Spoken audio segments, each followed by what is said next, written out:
Welcome back to Activity Quest, the podcast packed with stuff to do. In this week's episode, Adam's off to the Grant Museum of Zoology. Plus, we've got something you can do at home.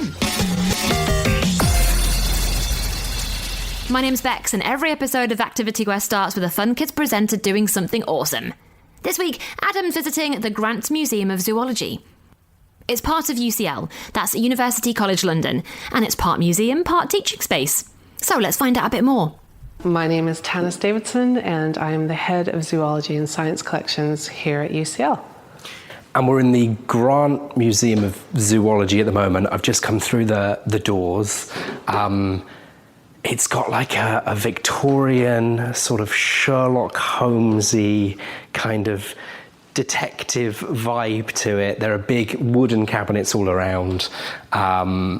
What is the Grant Museum of Zoology? Well, it is one of the UK's oldest collections of natural history specimens. We are the oldest collection here at UCL. We're about 200 years old, and we have specimens from across the animal kingdom.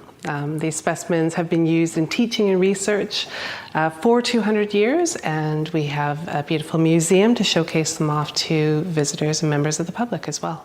I think the term kind of cabinet of curiosities is maybe used a lot, but this really is. And not just one cabinet, but hundreds, would you say? Well, we don't have hundreds of different cases. Well, actually, we've got hundreds of different locations, so depending on how you want to categorize them. Yes, so natural history museums and museums in general kind of grew out of the cabinet of curiosities. But, modern museum is very much not that, so I just have to put that on the record right now for any of my museum friends that are listening to this today.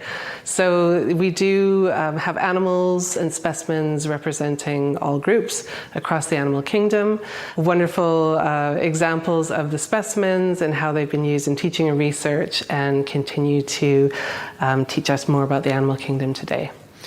We've got some skeletons, some bones. We've got some coral.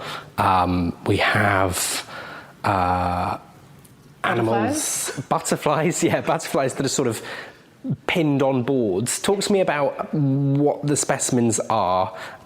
It's a museum of zoology. Obviously, this is not a zoo.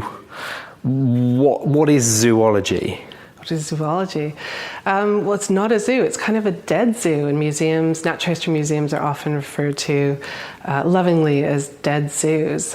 So, yes, and we do have specimens from zoos, but, given the date of this collection being almost 200 years old, you can imagine people exploring the wider world from the UK and colonists going out to the far reaches of the British Empire and bringing both live animals back to zoos and dead animals back to museums to be used as specimens. So, this collecting that was happening really was bringing in the exotica of the natural world to London in this case, because that's where we are, and to showcase the diversity of animals and the diversity of form in animals and the weird and wonderful exotic creatures that in this case could be found in the colonies.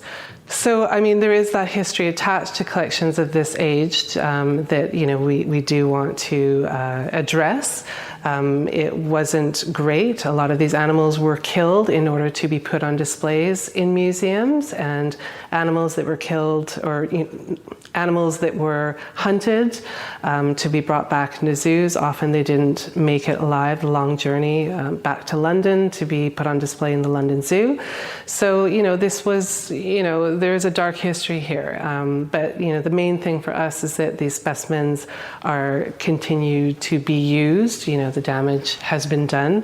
The animal is no longer a living animal, it is a specimen, and so it's important for us to tell the story about how it came here. The links to the British Empire, if that is indeed the case, the decisions why these animals were collected, and it's important for us that they continue to be used today. This is a serious collection. So you have students of UCL come and learn in this space and use some of these specimens in their research and their learning, you've also got a very good sense of humour. Show me something in the museum that kind of really makes you smile every time you look at it. Yes, I mean, it is used by students and researchers, but we, have, a bit of sense of humor, as you're saying. So there are a few different specimens that we choose to put on display to showcase perhaps the lightheartedness of the collections and also the people that work with the collections. So one of the things that we have on display is a D-cell rusted battery, and it is displayed alongside an opossum, a fluid opossum specimen. Now, the battery came out of the inside of the opossum, so there was conservation work a few years ago, and the conservator opened it up to change the fluid, which had this very rusty kind of color to it, and found a D-cell battery inside the stomach of this animal. So we don't know why it was put there. Perhaps it was to weigh down the specimen in the jar where it might be kind of floating around in the alcohol that it's preserved in. We don't really know why, but it's kind of, this is what museum life is, and you find weird things in your animals. And often with taxidermy, you might find old newspapers or articles dating from God knows when, like 1920s, or it can give you a clue to when it was made. So these things, mistakes happen as well. I don't know if I'd consider that a mistake, but it's certainly not best museum practice. But we will put these things on display, so this is what it is, this is how it happens. We do have specimens also on display that were misrepresented or misidentified. So we have a bandicoot skeleton on display that for possibly the last 30 years, it had a woylie, which is another type of Australian mammal, skull on it instead. So, there was a mix-up in terms of the numbering. One was Z58, the other one was Z85. So you can see how these mix-ups would have happened. But again, because the specimens come out of the cases quite a bit to be used on the tables by the students or for handling days with the public, these mix-ups happen. So, that's another thing that, we got wrong, and, hands up, this is kind of hopefully a funny story about how we're all people here to working with the specimens.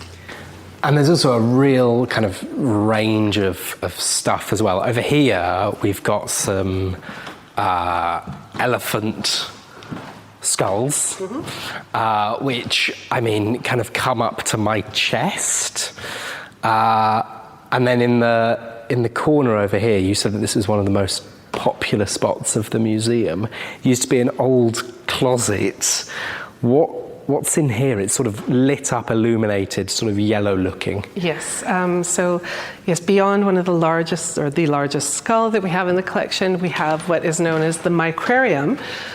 So this is a little backlit cave, as it's often described, where we have display of over, I think, around 2,300 microscope slides. These microscope slides are of real animals, so these are, were used by students over the years. Some of them were made by students, some of them were made by professors here at UCL, so it's kind of a history of microscope slides, in one respect.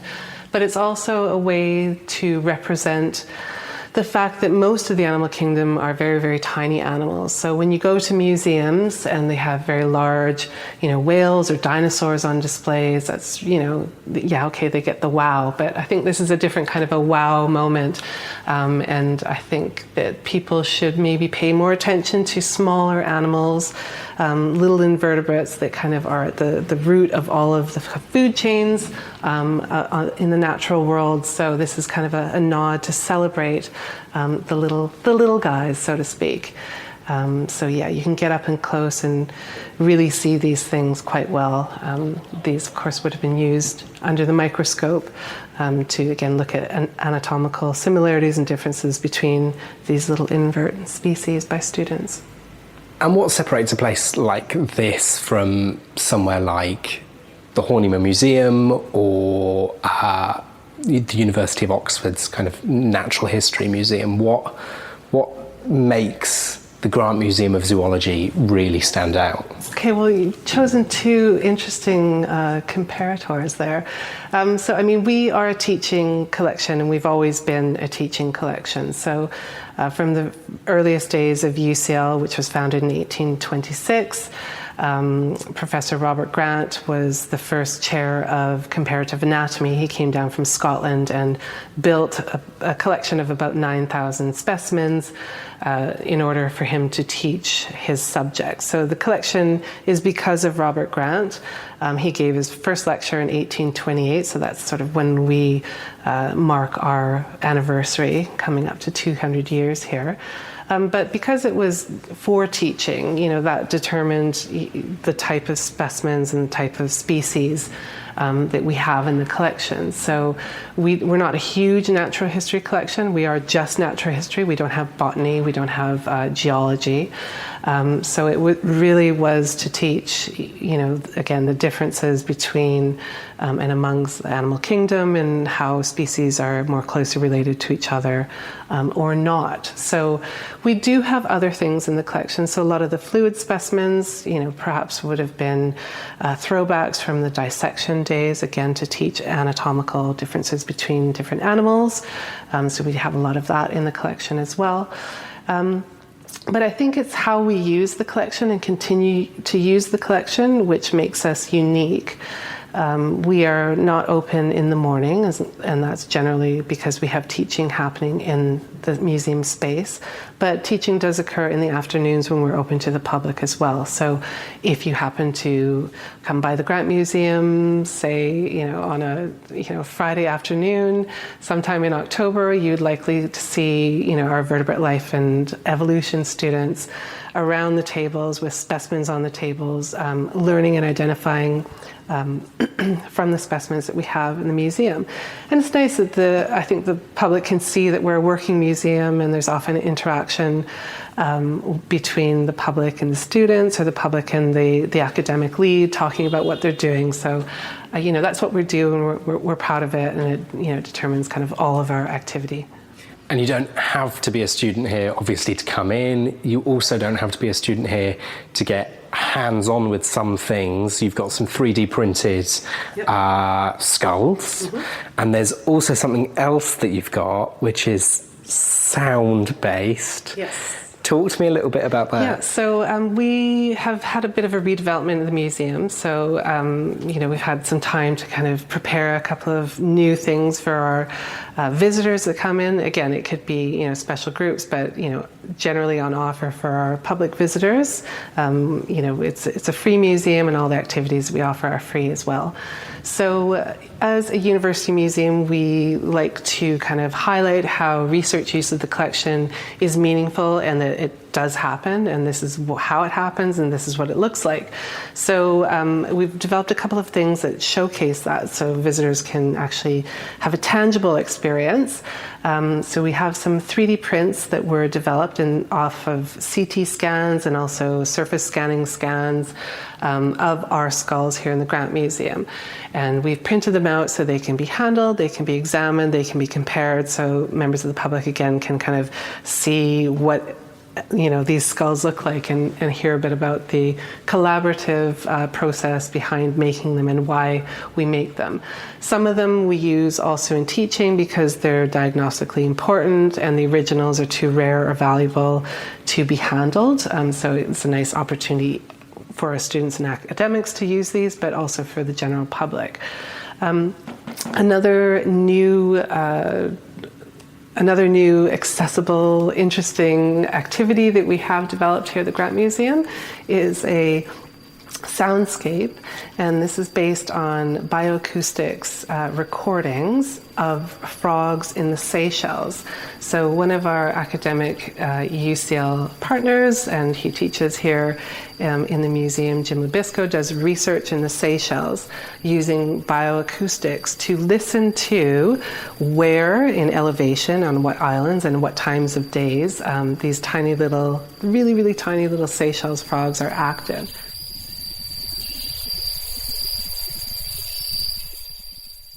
So by analyzing the bioacoustics data, the researchers can tell when the frogs are active and how they are responding to climate change. So whether or not they're moving up to cooler elevations and they're still active or not. So it helps paint a picture of how these tiny amphibians are responding to climate change.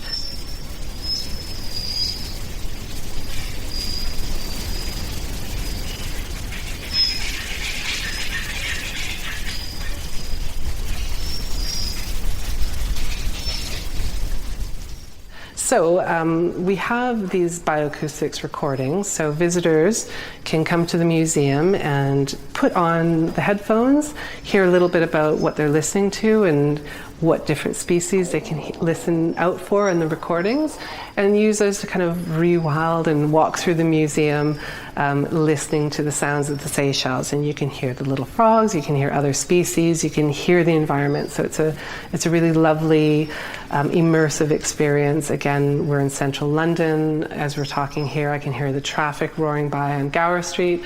So if anybody wants a bit of health and well-being, or just to transport themselves into the jungle, they can do that and find out more about UCL research at the same time.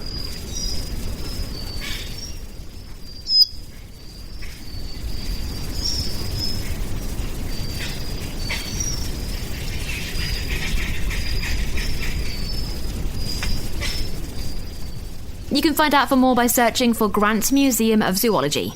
Now, for something that you can do at home. The Grant Museum of Zoology is a treasure trove of biological wonders, showcasing a vast collection of animal specimens from around the world. Today, we're capturing the spirit of this museum with a crafty project inspired by its unique exhibits. For this craft, you'll need a clear plastic or glass jar with a lid, plastic or rubber animal figurines, water, clear glue, glitter or small decorative items, and optional materials like food colouring and labels. If you're ready to explore the world of zoology, gather these materials and let's begin. Let's kick off with the first step. Begin by selecting a clear plastic or glass jar with a secure lid. This will be your specimen jar, perfect for displaying your zoological wonders. Step 2. Choose a few plastic or rubber animal figurines to place inside the jar. You can pick animals that fascinate you, or ones that are represented in the Grant Museum's collection. Please don't put actual animals inside, they'll be sad. Step 3. Fill the jar about halfway with water. If you want to add a magical touch, mix in a few drops of clear glue and some glitter or small decorative items. The clear glue will help suspend the glitter in the water. On to step 4. If you want to add colour to your specimen jar, put a drop or two of food colouring into the water and mix well. In step 5, carefully place your animal figurines into the jar. You can arrange them in interesting positions. And the final step, step 6, securely fasten the lid onto the jar. If you want to make your jar look more authentic, create a label with the name of the specimen and attach it to the outside of the jar. Fantastic job, junior zoologists! You've crafted your very own specimen jar, bringing the wonders of the animal kingdom into your home. Thanks, Georgia, and just like that, we are done. Remember, there's loads of episodes of Activity Quest that you can go back and listen to at any time. If you want some more suggestions of stuff to do, just scroll back in your podcast app and pick an episode you fancy. I'm Bex, and this has been a podcast from the UK's children's radio station, Fun Kids. It was produced and edited by Adam Stoner. You can listen to me on your DAB digital radio, online, on the free Fun Kids mobile app, and on your smart speaker. Just say, play Fun Kids every weekday from 4 p.m. See you soon. Bye.